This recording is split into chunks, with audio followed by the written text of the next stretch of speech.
3,500 years ago, in the dark of a tomb, a man knelt over the body of a king. Across his shoulders, he wore the skin of a leopard. Over his face, the black head of a jackal. And for the length of that ritual, he was not a priest at all. He was the god. You know this god. That jackal head is one of the most recognized images to survive the ancient world. But almost everything the modern world remembers about him is either half true or the wrong half. He is not the Egyptian Grim Reaper. He was not always second to Osiris, and the black of his skin was never about a jackal at all. This is the story of Anubis, the god who ruled the dead and then lost his throne.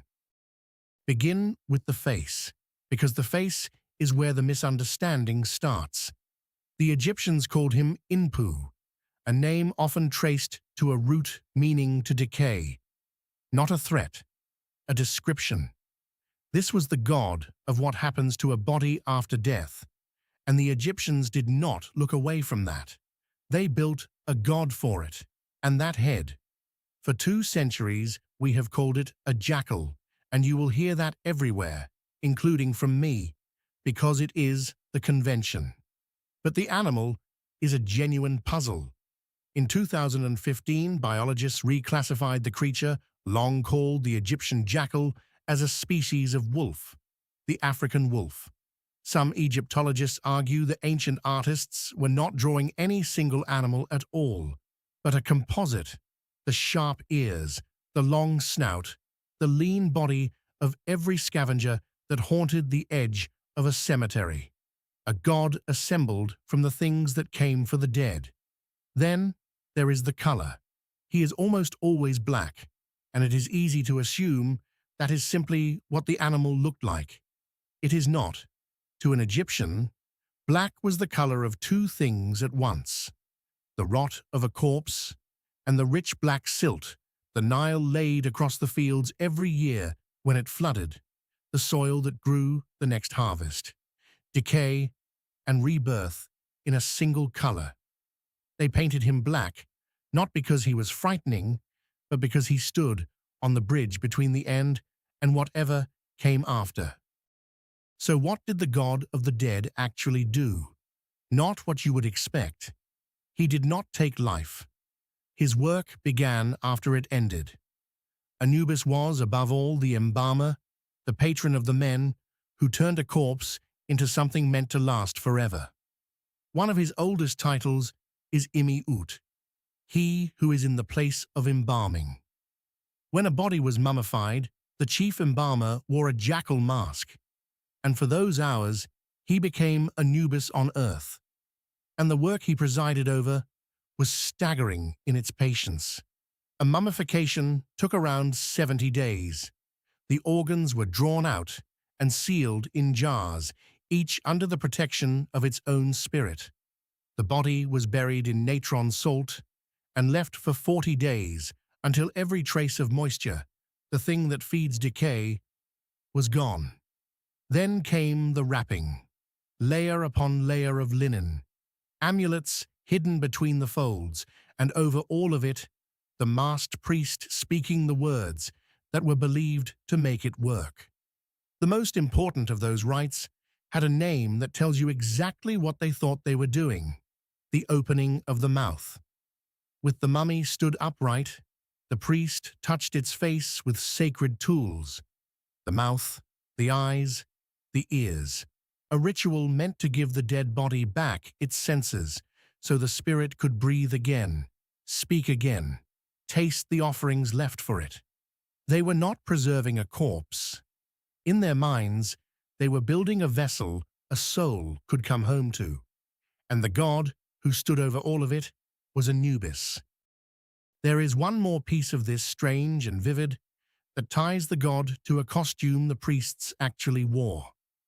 In a Ptolemaic text called the Papyrus Jumelhak, the god Set, the murderer of Osiris, turns himself into a leopard to defile the body of the dead god. Anubis catches him, he overpowers him, and he brands the leopard's hide all over with a red-hot iron. That, the Egyptians said, is why the leopard wears spots, and it is why, ever after, the priest who tended the dead wore a leopard's skin across his shoulders, worn to mark Anubis's victory over the enemy of the dead. The myth was not just a story you were told, it was a thing you could see at every funeral. But Anubis's greatest duty was not in the workshop. It was in the hall every Egyptian believed they would one day be led into by the hand by Anubis himself, the hall of two truths. And before anything was weighed, the dead had to speak. Seated in the shadows were 42 judges, one for each sin a soul might carry, and the dead person had to stand and deny each one aloud. Verify, Book of the Dead spell 25. I have not stolen. I have not killed. I have not spoken lies. I have not made anyone weep. We call it the negative confession, and it is one of the oldest moral codes ever written down. A human being, at the very end, accounting for the life they lived. And then, the scales. The heart of the dead was placed on one pan. On the other lay a single ostrich feather, the feather of Ma'at, the goddess of truth and cosmic order. And it was Anubis who steadied the beam. He did not judge, not hear. He measured. If the heart, made heavy by a life of cruelty and lies, sank below the feather, a creature was waiting. Amit, part crocodile, part lion, part hippopotamus, the devourer of the dead. She swallowed the heart, and the soul simply ceased to be. No hell, no torment, erasure. But if the heart and the feather balanced, if the life had been true, Thoth wrote down the verdict, and the soul passed on into the presence of Osiris, into eternity. And in the countless pictures the Egyptians painted of that moment, it is the jackal-headed god who holds the scales steady. The Egyptians even gave him a daughter for that hall, Kebet, whose task was to bring cool water to the newly dead and comfort them while they waited. A god of death, with a daughter whose only duty was kindness. Which leaves one question. If Anubis weighs the heart and Osiris rules the afterlife, who came first? And the answer is the most human thing about him. It was not Osiris, it was Anubis. In the earliest ages, the Old Kingdom, the time of the Great Pyramids, Anubis was the supreme god of the dead. Full stop.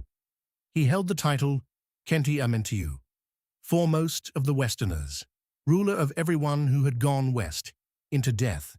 He was the judge. He was the throne. And then another god rose, Osiris, the murdered king who came back. His story, death and resurrection, was simply more powerful, more hopeful than a silent god of embalming. And as Osiris's cult spread, it did something remarkable. It took Anubis's titles. Foremost of the Westerners became a name of Osiris. The throne of the dead became Osiris's throne.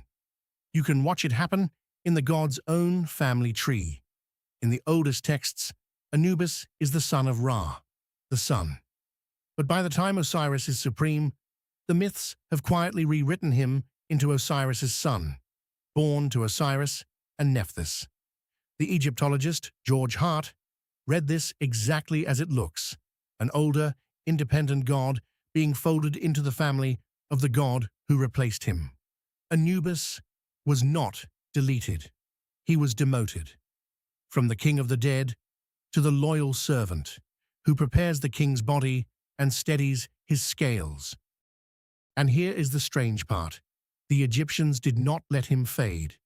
A lesser god might have vanished when his throne was taken. Anubis only grew more beloved. He kept his place in every tomb, on every coffin, at the scales, in every painting of the judgment. When the Greeks came, they could not let him go either, and fused him with their own guide of the dead, Hermes, into a single god, Hermanubis. Maybe that is why he lasted. The other gods ruled. Anubis served. He was the one who stayed in the dark with the body after the ritual was over, the one who walked beside you across the threshold and held the scales with a steady hand. Not the king of the dead, something the Egyptians seem to have trusted more, their keeper. He weighed the heart, but he answered to a greater God, the murdered king who came back from the dead, and whose story rewrote the entire Egyptian afterlife. Next time, we open that story, Osiris.